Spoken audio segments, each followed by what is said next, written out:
977 words video title, The Golden Betrayal, How Lahore's Most Honest Man Looted a Billion. The hook 0:0:30 visual, slow motion shots of Lahore's bustling Ichhra market, transitioning to a deserted jewelry shop with a dusty banner.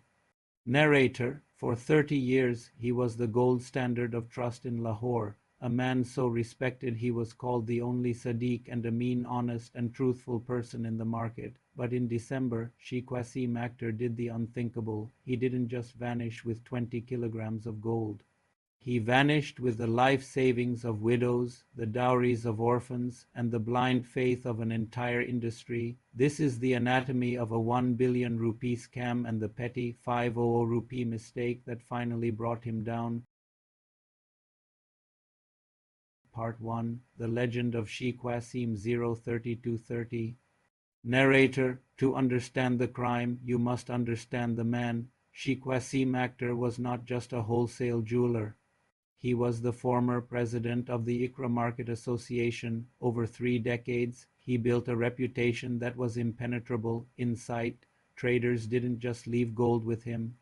They left their house registries, car documents, and even their house keys. He acted as a parallel banking system. People trusted him so much they would give him their wealth without a single receipt, believing his word was better than a legal contract.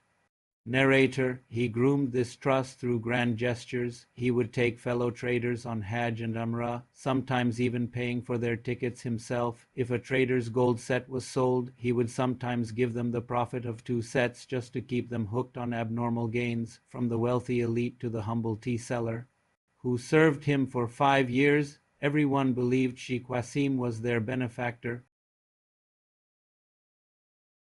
Part 2, The Cracks in the Facade 2:34 o'clock. Narrator, but behind the scenes, the Sadiq and Amin was drowning. Sources suggest that as his children grew, so did their appetite for luxury. With 2 children studying in Malaysia and a lifestyle of frequent international trips to Dubai and Saudi Arabia, his capital began to evaporate. Insight, this wasn't a sudden heist.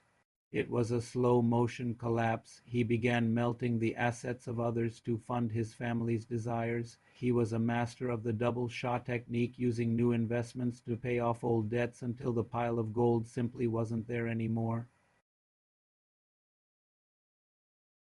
Part 3, The Great Vanishing Act 4:06 o'clock. Narrator, on December 4th, the trap was sprung. Waseem placed a banner on his shop, going to Karachi for a funeral. Back in a few days. Narrator, it was a lie. While the market waited for his return, Waseem was busy liquidating his life in Lahore. He sold his 6.5 crore rupee house in a posh housing scheme. He sold his fleet of 6 cars. He even took the 60 lakh rupee committee fund from the market.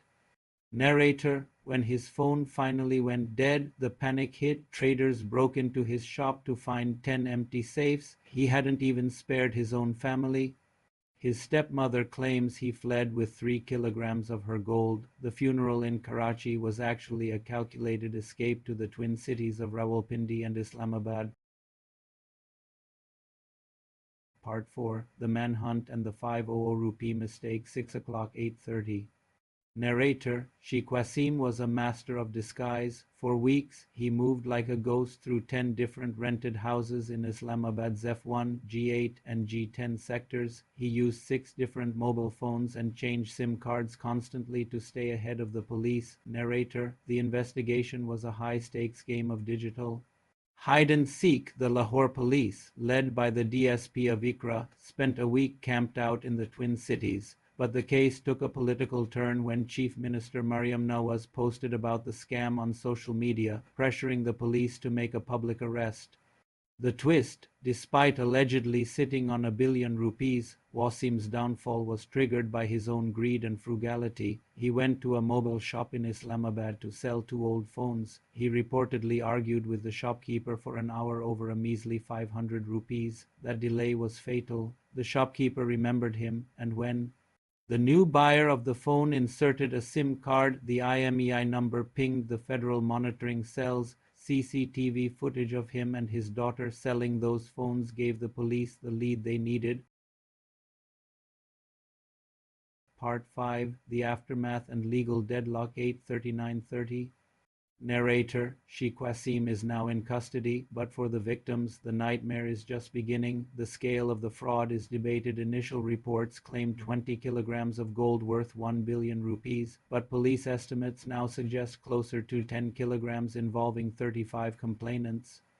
The grim reality, because so many traders gave him gold without receipts to avoid taxes or hide black money, the legal path to recovery is nearly impossible. Experts warn that without extra legal pressure, which is now restricted because the arrest is public, the chance of getting the gold back is slim. Waseem faces charges under Section 406 for criminal breach of trust, but as one journalist noted, he may prefer a few years in jail over returning the fortune.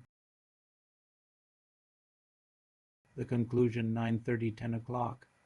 Narrator: The Sheikh Waseem scam is a state-of-the-art lesson in the fragility of trust. It proves that in a world driven by greed, even a 30-year reputation can be a long-term con. As long as we bypass the law for the sake of abnormal profits and undocumented deals, there will always be another Sheikh Waseem waiting in the wings. Narrator: Lahore's biggest gold heist wasn't committed with a gun. It was committed with a smile, a prayer bead, and 3 decades of lies. Visual, fade to black with the helpline number for the Ichhra police station. For 30 years, he was the gold standard of trust in Lahore. A man so respected he was called the only Sadiq and Amin honest and truthful person in the market. But in December, Sheikh Waseem Akhtar did the unthinkable. He didn't just vanish with 20 kilograms of gold. He vanished with the life savings of widows, the dowries of orphans, and the blind faith of an entire industry. This is the anatomy of a 1 billion rupee scam and the petty 500 rupee mistake that finally brought him down. To understand the crime, you must understand the man. Sheikh Waseem Akhtar was not just a wholesale jeweler. He was the former president of the Ichhra Market Association. Over 3 decades, he built a reputation that was impenetrable. Traders didn't just leave gold with him. They left their house registries, car documents, and even their house keys. He acted as a parallel banking system. People trusted him so much they would give him their wealth without a single receipt, believing his word was better than a legal contract. He groomed this trust through grand gestures. He would take fellow traders on Hajj and Umrah, sometimes even paying for their tickets himself.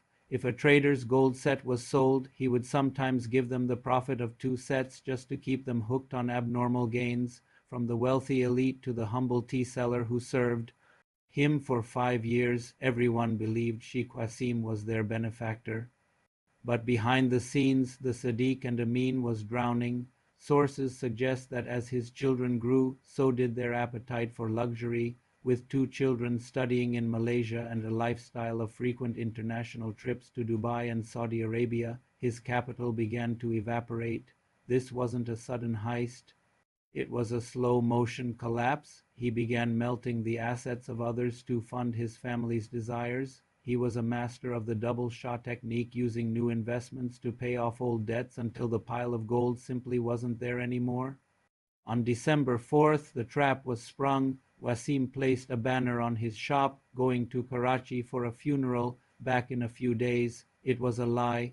While the market waited for his return, Waseem was busy liquidating his life in Lahore. He sold his 6.5 crore rupee house in a posh housing scheme. He sold his fleet of 6 cars. He even took the 60 lakh rupee committee fund from the market. When his phone finally went dead, the panic hit. Traders broke into his shop to find 10 empty safes. He hadn't even spared his own family. His stepmother claims he fled with 3 kilograms of her gold. The funeral in Karachi was actually a calculated escape to the twin cities of Rawalpindi and Islamabad. Sheikh Waseem was a master of disguise. For weeks, he moved like a ghost through 10 different rented houses in Islamabad's F1, G8, and G10 sectors. He used 6 different mobile phones and changed SIM cards constantly to stay ahead of the police. The investigation was a high-stakes game of digital hide-and-seek. The Lahore police, led by the DSP of Ichhra, spent a week camped out in the Twin Cities, But the case took a political turn when Chief Minister Maryam Nawaz posted about the scam on social media, pressuring the police to make a public arrest.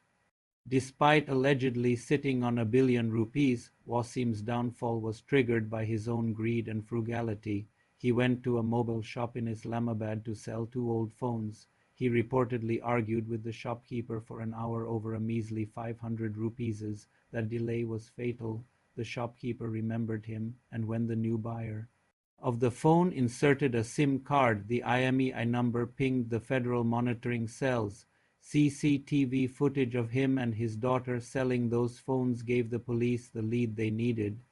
Sheikh Waseem is now in custody, but for the victims, the nightmare is just beginning. The scale of the fraud is debated. Initial reports claimed 20 kilograms of gold worth ₹1 billion, but police estimates now suggest closer to 10 kilograms involving 35 complainants, because so many traders gave him gold without receipts.